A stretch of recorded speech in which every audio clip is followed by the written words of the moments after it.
Hello and welcome. My name is Shasta Roberts, and welcome to my book club. Every week where we read a chapter of my book, Stronger Than Your Excuses. I'm so excited because today we are starting on part 3. So my book is broken up into 3 parts. Part 1 is the 15 excuses why I stayed in my marriage. Part 2 is the 6 reasons I decided to leave my marriage. And part 3, you get to hear about what happened when I did leave my marriage. So part 3 is the separation stage. We must adapt throughout our life. Hopefully, nothing stays the same because that sounds boring. As humans, we are creatures of habit. You might not think you are, but most of your day is probably consistent with every other day. You wake up at the same time, and everyone has some type of morning routine. We continue our day with our jobs for the most part, and then our evening routines. When you stop and think about how many things you constantly do in your life, you will notice how we like to be repetitive. Most people I know, including myself, get a little upset when their routine is wrong for a day. Maybe you have an unexpected activity that day, or maybe the weather changed some plans, but we get annoyed it changed. We live a habitual life. I'm not saying there's anything wrong with that. I live a very habitual life for the most part. Every Monday is the same as the last Monday. Every Tuesday is the same as the last Tuesday. Each night a week, I have a different evening routine depending on the night. Some nights I have Zumba. Some nights the kids have their practices. Some nights are my rest and enjoy family nights. Week after week, those nights are pretty much the same. I do get a little antsy when time changes, angsty when time changes, or something is rearranged to a different night. I like knowing what will be going on that night for the near future. Makes me feel like I'm not going out of my mind keeping up with everything. I hate to say that I'm a busy person because that all depends on what you think busy is. I don't think I'm a busy person. I'm not busy enough to eat takeout. I'm not busy enough to not do homework with my kids. I'm not busy enough to not spend time with the people I cherish. I always have time for whatever and whoever I want to make time for. It's all a choice. We don't usually choose to have a habitual life, but that is how we are programmed. Since the dawn of time, we have certain things we do every day to survive.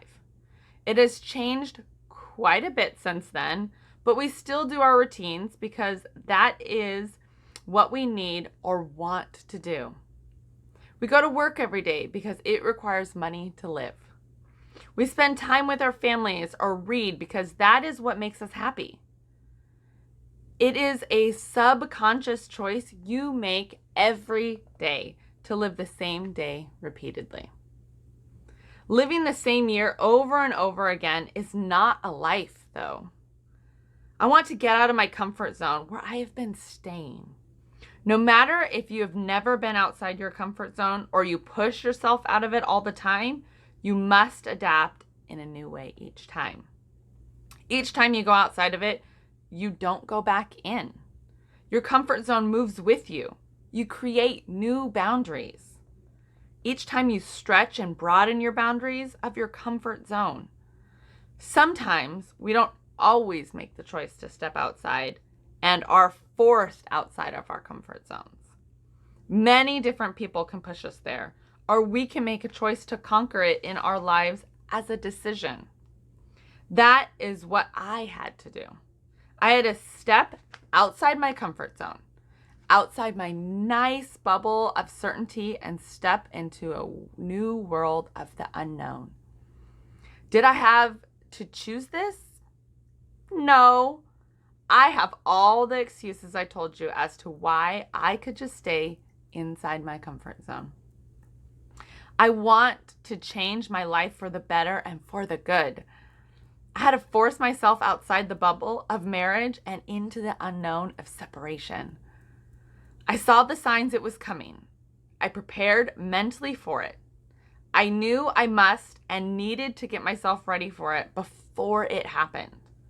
When I sat down with my husband to tell him I wanted a divorce, it was a learning experience for me. I had to put myself outside of what I was used to. No one can fully prepare you for anything. Only experience can prepare you for the unknown. Telling him I was ready for a divorce was just the first step. I knew it would be a longer process, but I wasn't sure what the road after that conversation would look like. Not one separation or divorce are the same. Each is tailored to the couple, their marriage, and their relationship. How I wish I could go back to my habitual life after that, but there was never going back. I had to now learn how to adapt to this new change in my life. It wasn't easy, but neither is living an unhappy life. Staying depressed is harder and more taxing than finding the positive spin on the situation. Even though we are creatures of habit, we are adaptable too. We can adapt fast if we have to push for it, if we want it bad enough. We will find a way to make a new life on the new path we are on.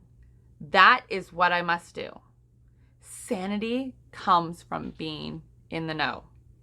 You cannot be upset when you are prepared, when you are front-loaded with the information. I've been living in a habitual life.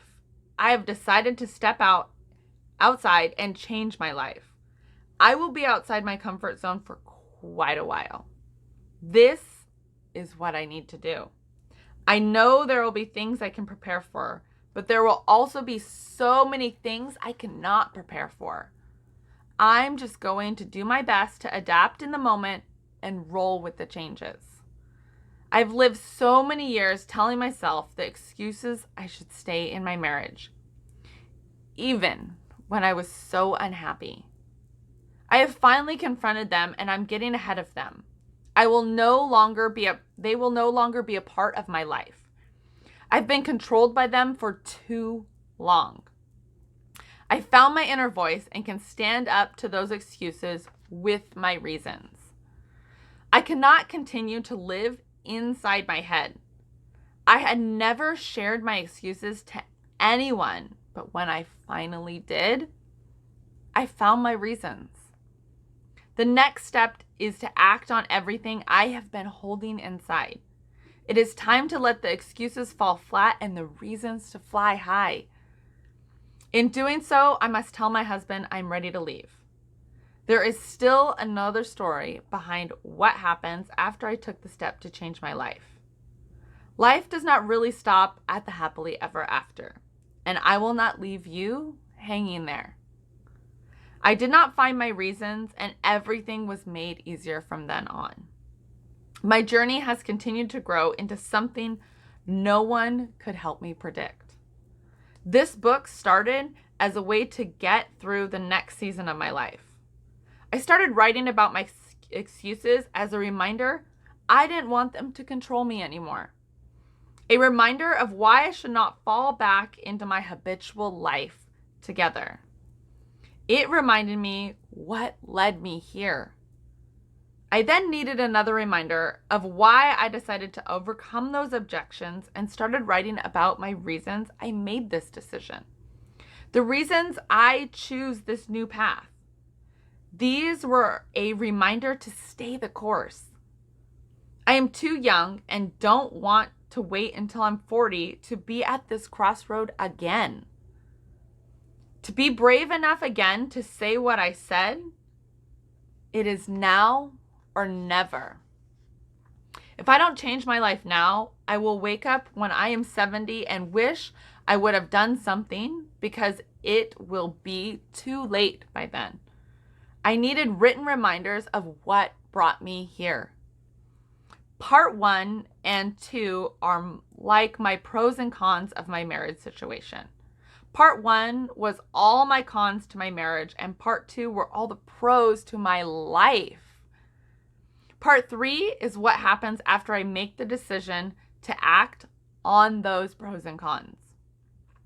My life was bound to change. Yes, I knew that. My story is probably different from most stories.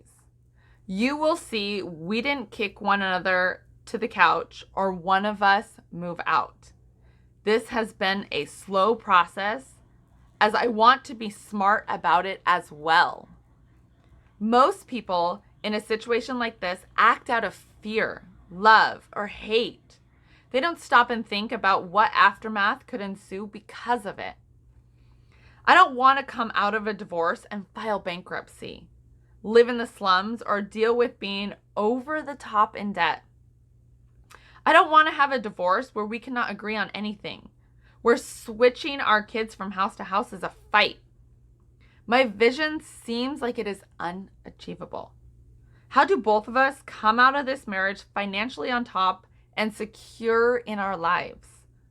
How do we get along so our kids never have to see us fight again? We still must raise these humans. It won't end when they're 18 either. Until we die, we will be in each other's lives. We will always have our kids between us. I don't want a cold shoulder from this whole situation. Like I said, it seems like it's unachievable, but I am shooting for the moon. The next stage had to be taken very delicately to achieve this. I'm not sure if we will be able to. I do have it planned in my mind, and now it is how can it come true? Things changed along the way, a little as the situation proceeded, but my end result has not changed. My end wants are still the same. This will not make my life more difficult or be a hinder on my life.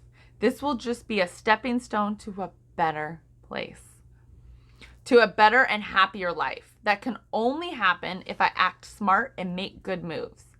Paying a mortgage and rent on a second place is not a good move for me.